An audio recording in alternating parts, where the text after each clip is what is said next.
when I got to the end of my career, I had an automobile accident, and it ended my career. And I looked at the mirror and it says, I lost my identity. I didn't know who I was. I wasn't that person who can walk into the ring and control the crowd or show my experience of wrestling. So I didn't know what to do. So eventually I decided to become how would you put it? I went into a depression and stayed for about 2.5 years after that automobile wreck. And it twisted my spine. I didn't do anything for about 1.5 years. And finally one day says, I got some weights, you want to push a little weights? And that's all it took. Because when you push weights and you do resistance, there's a chemical in your brain called beta endorphin. And that beta endorphin comes down and it heals whatever you have just worked on, and it makes you continue on. We call it adrenaline, but it's really beta endorphin. And you can get it right here. This is nothing but a drug palace to me. Really.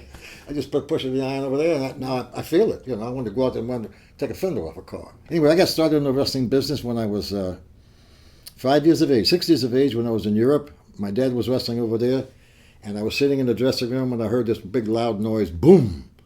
And I realized then, I opened my eyes, and I could remember to this day seeing these wrestlers walking around in this dressing room with shorts on, big cauliflower ears, and the smell of smoke of cigars. New York, my dad was wrestling around New York. I was wrestling in the YMCA's at the time. My dad was always working us out. And I can remember even 7 or 8 years of age when my dad always had a gymnasium, either on the front porch or in the basement or something. And when I would come downstairs, he said, Dickie, grab that broom, sweep the gym, and I'll let you do some exercise. Well, I kept the gym clean. This gym was clean. It was bred into me.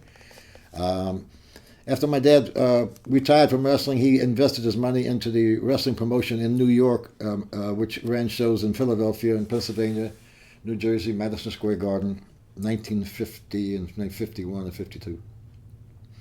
When I turned 17, I wanted to be a pro, and they wouldn't give me a license in New York, so I had to go down to Baltimore, Maryland.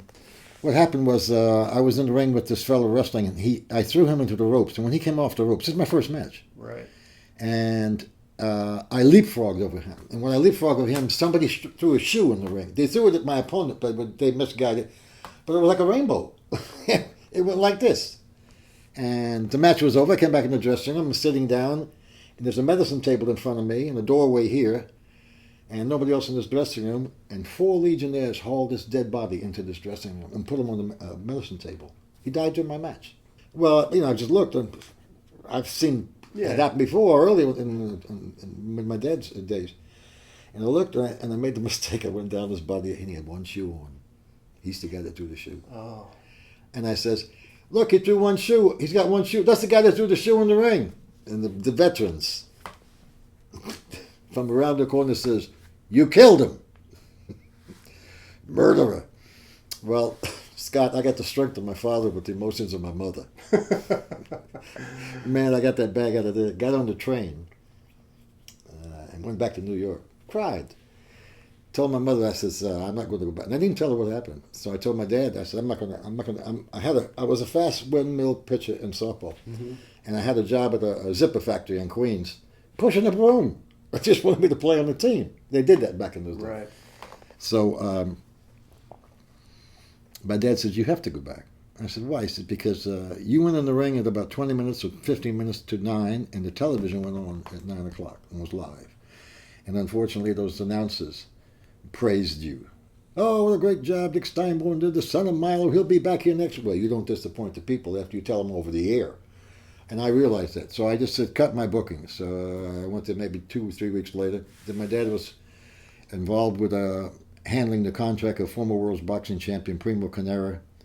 And he wanted to go back to Europe as a wrestling tour. So my dad said, let's go with this.